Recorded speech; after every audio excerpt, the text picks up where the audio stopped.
April 9, 1942, Bataan Peninsula, the Philippines. 78,000 Allied troops have just officially surrendered, marking the worst military disaster in American history. In the middle of the chaos, Damon Jesse Gause, a pilot with no plane left to fly, presses himself deep into thick mud to stay hidden. Japanese machine gun fire rips again and again through the treetops above him. Sergeant Baker, his only companion, has completely vanished after a brutal ambush. Gause knows that if he does not act right now, he will be swept into the death march with tens of thousands of other prisoners.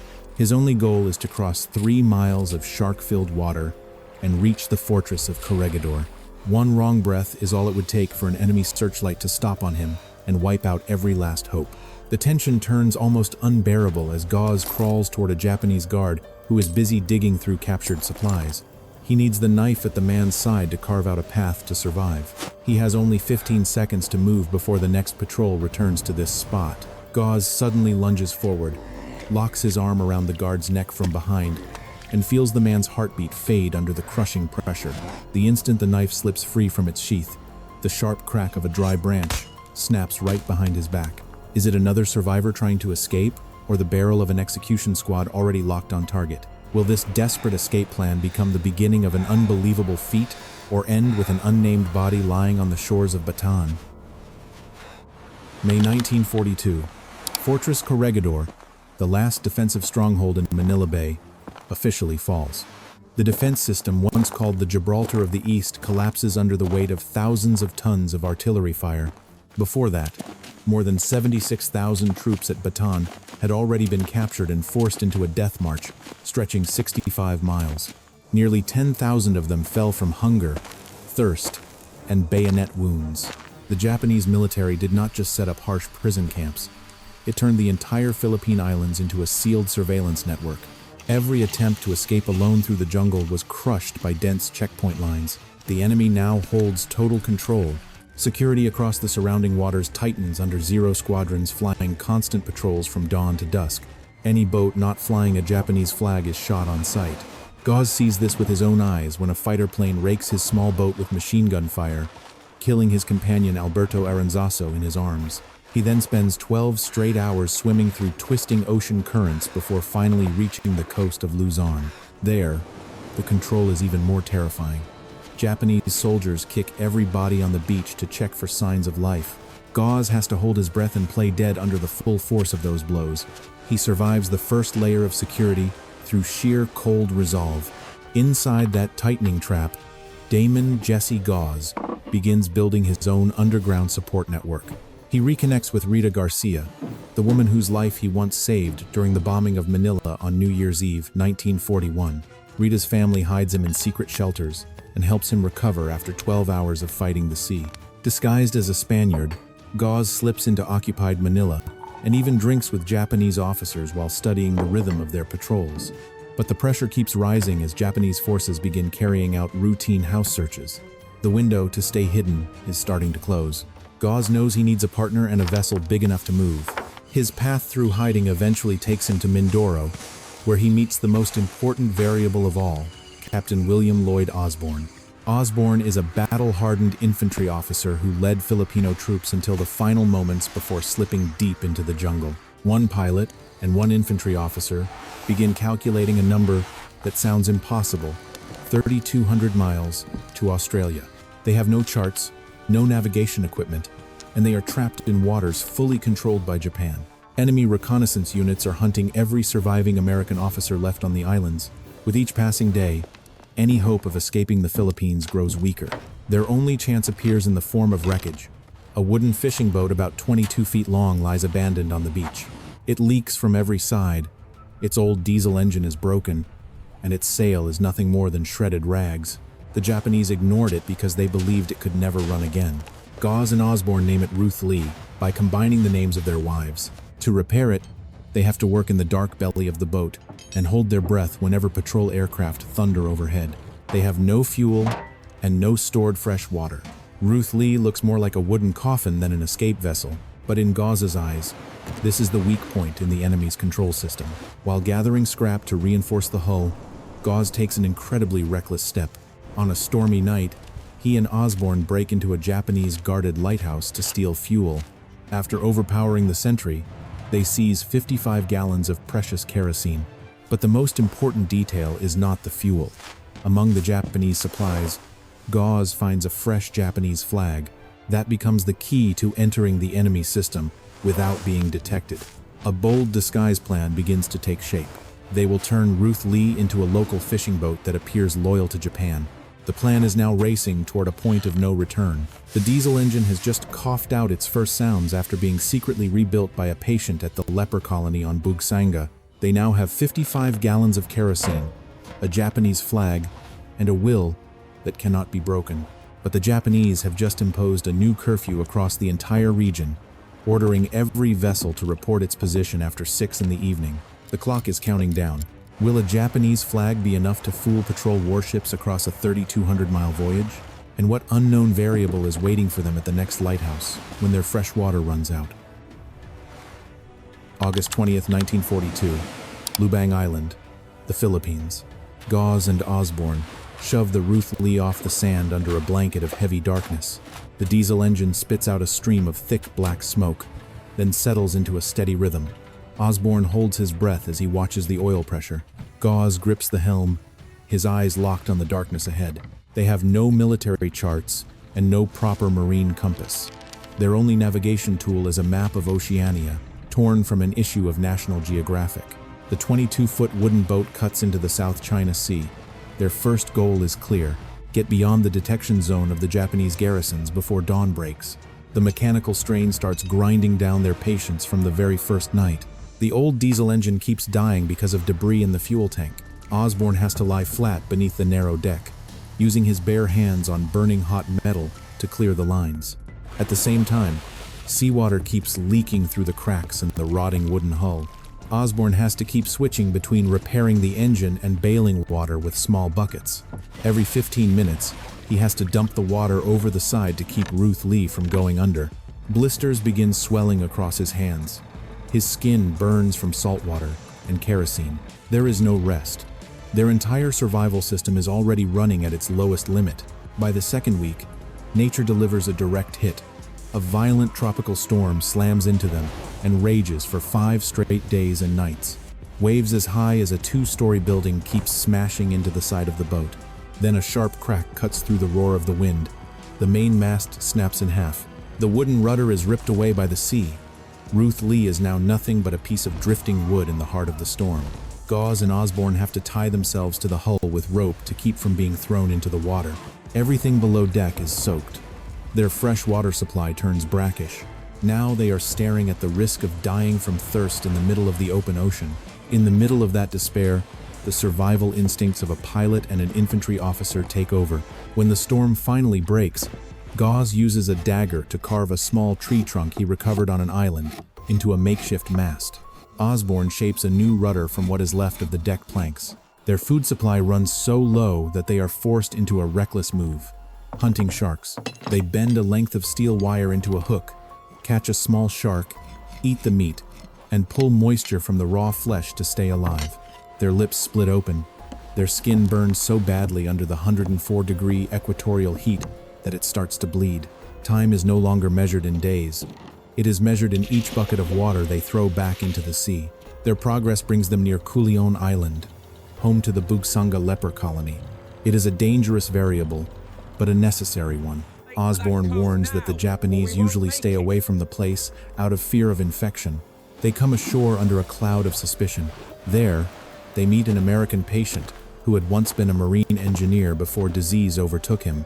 With hands no longer whole, the engineer spends 12 hours overhauling the bent propeller shaft and realigning Ruth Lee's engine. In return, Gauze gives him their last scraps of cigarettes. It is a life and death exchange between forgotten men. The engine is running again. But the greatest threat does not come from mechanical failure. While moving along the coast of Palawan, a Japanese warship suddenly appears on the horizon. The distance closes to 2 miles. Gauze instantly orders Osborne to raise the Japanese flag they stole from the lighthouse onto the mast. The 2 American men strip to the waist and smear mud all over their bodies to disguise themselves as local fishermen. The Japanese warship moves closer. Enemy sailors study the battered little boat through binoculars. A deadly silence settles over the water.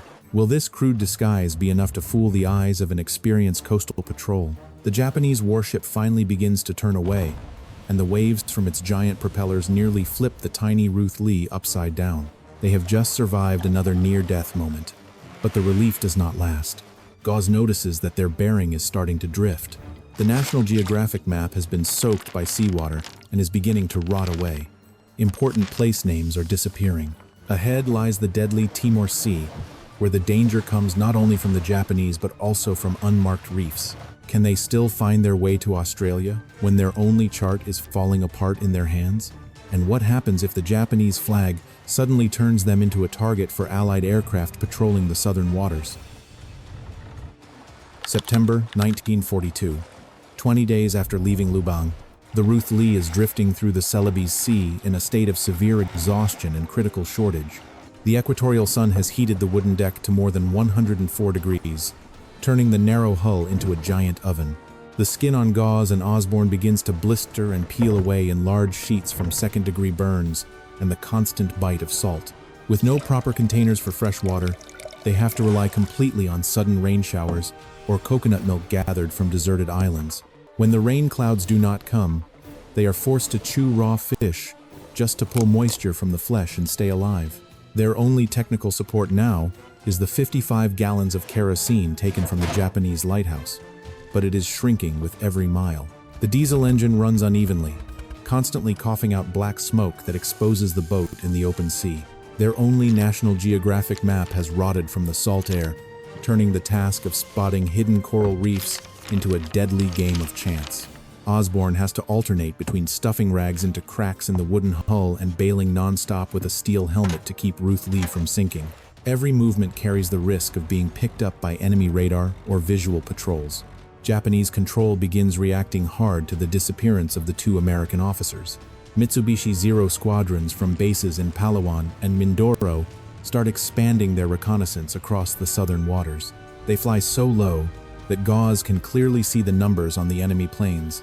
The two Americans lie motionless beneath foul-smelling fishing nets, holding their breath until the roar of the engines fades into the horizon. The enemy does not need to identify them. It only needs one suspicious sign to spray machine gun fire at anything moving illegally across the sea. Caution grows with every move they make. RUTH changes its rhythm, traveling only at night and hiding deep in coastal mangrove forests during the day to avoid detection. Gauze spends hours staring across the water through an old pair of binoculars, searching for signs of Japanese submarines that often surface at night to recharge.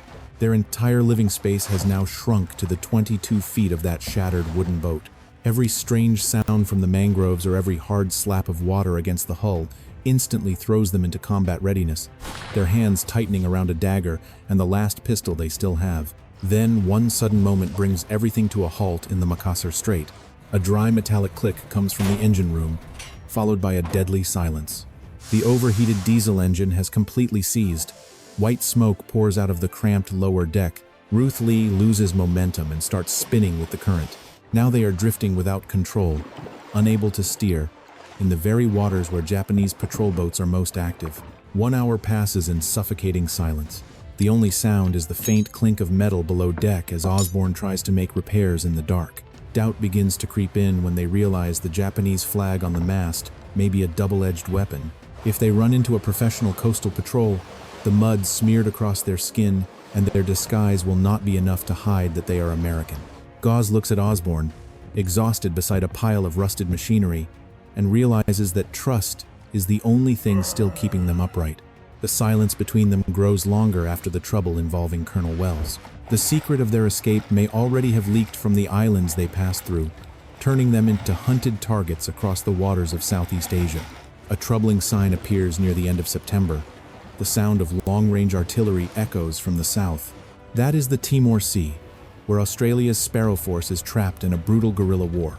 Those waters have become a giant minefield with destroyers and bombers from both sides packed into the region. RUTH is heading straight into the center of a battlefield with no clear lines. Gauze checks their remaining fuel one more time.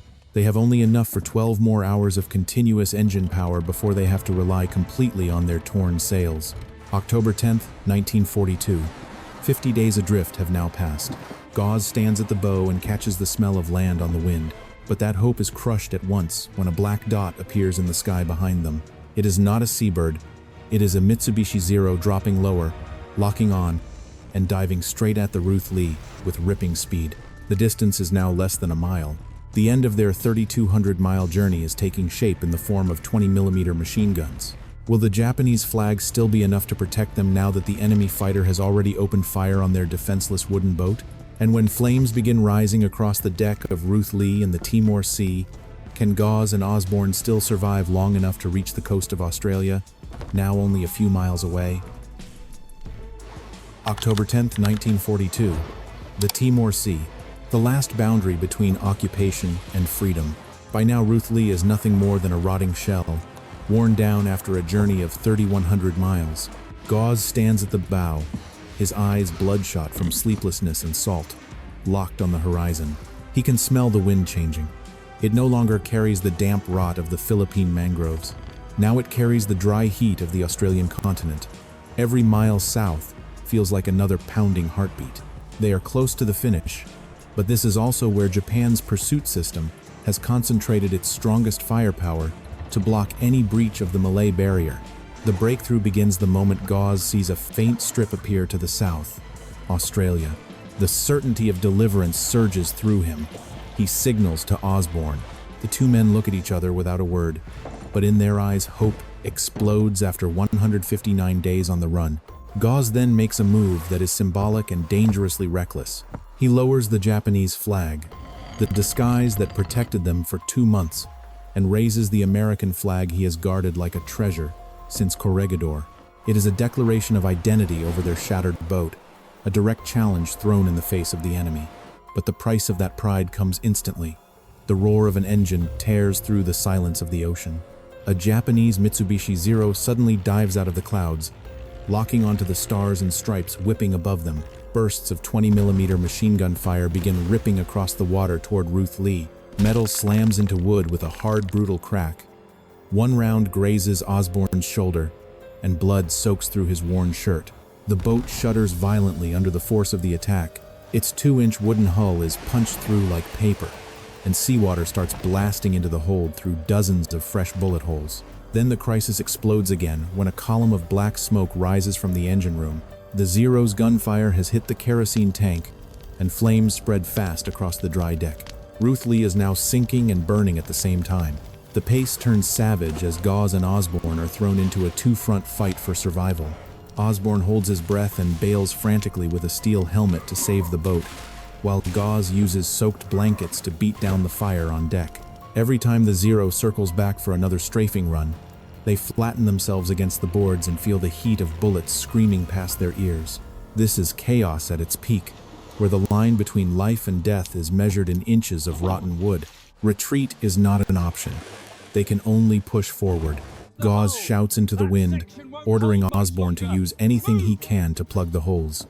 They tear apart the last pieces of clothing they have left, soak them with oil and mud, and ram them into the ruptures in the hull.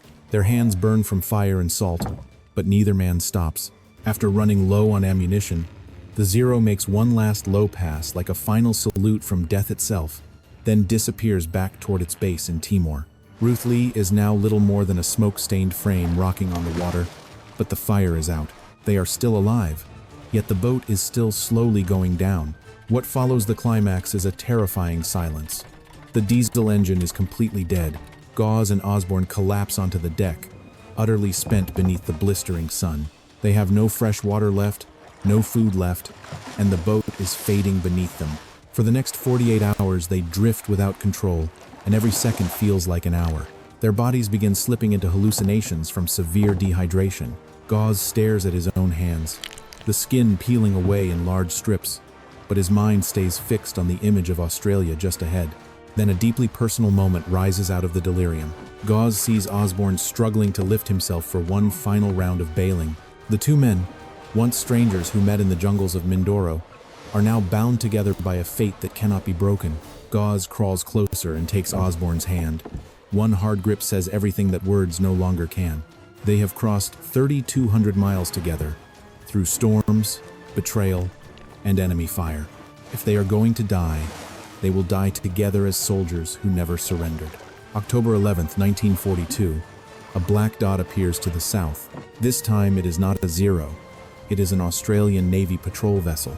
The ship's whistle carries across the flat sea. Australian sailors stare in shock at the sight of a burned and broken fishing boat still flying a shredded American flag. When the vessel comes alongside, they find two men reduced to skin and bone, blackened by sun and covered in wounds, but with the steady eyes of men who have won. The greatest escape in Pacific history is complete, yet the unanswered truth still hangs behind them. As Gauze looks back toward the Philippines one last time from the rescue ship, he thinks of Rita Garcia and of the Filipino civilians who risked their lives to hide him. How many of them were executed by the Japanese for helping him? And is Sergeant Baker, the man who disappeared at Bataan, still hiding somewhere in the jungle? The joy of freedom is covered by the shadow of those who fell so he could live to see this day. The journey ends in Wyndham, Australia, but the psychological scars are only beginning to take shape. How will General MacArthur react when he faces two soldiers who completed a journey even he considered impossible? And what legacy will Ruth Lee leave behind in the blood-soaked history of the Second World War? October 12, 1942, Lubang Island, the Philippines. The Japanese military police, known as the Kempeitai, move into Gauze's last hiding place, but find nothing except a patch of torn-up ground. Ruth Lee has completely vanished from the enemy's surveillance grid. A harsh investigation begins at once, targeting local civilians suspected of helping the escape. Japanese military reports from the area record a serious failure in controlling high-ranking American officers. But news of the successful breakout is tightly sealed to prevent any wave of rebellion inside other prison camps. In public records, the trail of Gauze and Osborne in the Philippines is officially erased, leaving behind only quiet rumors moving through the resistance network. October 21st, 1942. Brisbane, Australia. Damon Jesse Gauze and William Osborne stand before General Douglas MacArthur's office with bodies still far from fully recovered. The legendary Pacific commander stares at the two ragged soldiers, little more than skin and bone, yet with fire still burning in their eyes. "Well, ill be damned," MacArthur says before personally awarding both men the Distinguished Service Cross for extraordinary heroism. The record of 52 days adrift and 3,200 miles across open water is entered into military history as an achievement without precedent. But even in the middle of the ceremony, Gauze feels a cold emptiness inside. He knows his freedom was bought with the blood of those who were left behind. The truth of the journey still holds dark pieces that were never fully explained. The record of the shooting involving the man who called himself Colonel Wells on a remote island remains clouded by suspicion. Was he really a German fascist spy, or just another victim of wartime paranoia pushed to its limit? No official investigation is ever opened afterward, and the death of Wells remains a secret buried inside Gauze's personal journal. The Filipinos who once helped them, including Rita Garcia, also begin disappearing in the wake of Japanese sweeps. Part of the soul of this escape is left forever beneath the coral reefs of the South China Sea. Summer 1943. Gauze returns to the United States as a national hero, but cannot adapt to the safety of life at home. He is haunted by flights and by the men still trapped in prison camps. Even with the chance to remain behind and promote war bonds, Gauze forcefully demands to return to combat. He is sent to England and joins the 365th Fighter Squadron to fly the P-47 Thunderbolt. Men in his unit later recall that Major Gauze carried one strange habit. He would often wake at midnight and check the windows as if he were still hiding in the jungles of the Philippines. The nightmare of being hunted never truly ended. March 9, 1944. Isle of Wight, England. During a test flight of a new P-47 design for the Normandy invasion campaign, Gauze's aircraft suddenly suffers a major mechanical failure. The fighter slams straight into the ground in an uncontrolled vertical dive. Damon Jesse Gauze dies at the age of 28, only 18 months after escaping death in the Pacific. The man who crossed 3,200 miles of shark-filled sea in Japanese war patrols is finally brought down by a mechanical accident over peaceful land. He is buried at the Cambridge American Cemetery, leaving behind his wife and a son, who has just turned 1 year old. William Osborne, the man who crossed the sea with Gauze aboard Ruth Lee, lives a longer life but one no less brutal. He joins Merrill's marauders and continues fighting behind enemy lines on the Burma front. Osborne later serves in both the Korean War and the Vietnam War, carrying the survival lessons of the 1942 escape to train new generations of soldiers. He retires with the rank of colonel and dies in 1963. Osborne rarely speaks about the 3,200-mile journey unless someone asks where the name of that battered little boat came from, the one he spent 52 days bailing out to stay alive. 1999. Gauze's son, Damon L. Gauze Jr., discovers an old wooden trunk in the family storage. Inside are a yellowed journal and small photographs from the journey of Ruth Lee. For the first time, the full truth of the greatest escape in American military history is revealed after more than 50 years in the shadows. The numbers, the timeline, and the mechanical details of engine repairs and shark hunting come alive like an indictment of war's cruelty. Gauze's legacy is not his medals. It is the unbreakable will of a man who refused to remain trapped inside a system built to destroy him. Ruth Lee now survives only as a name in the archives, but its story still leaves behind a cold echo of what human beings can do when they are pushed to the edge.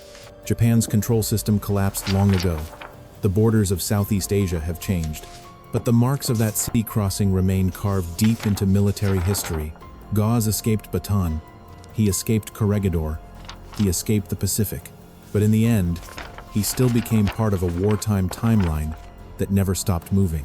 Somewhere else, at another moment, a new boundary rises again, and other escapees begin calculating their own numbers of life and death.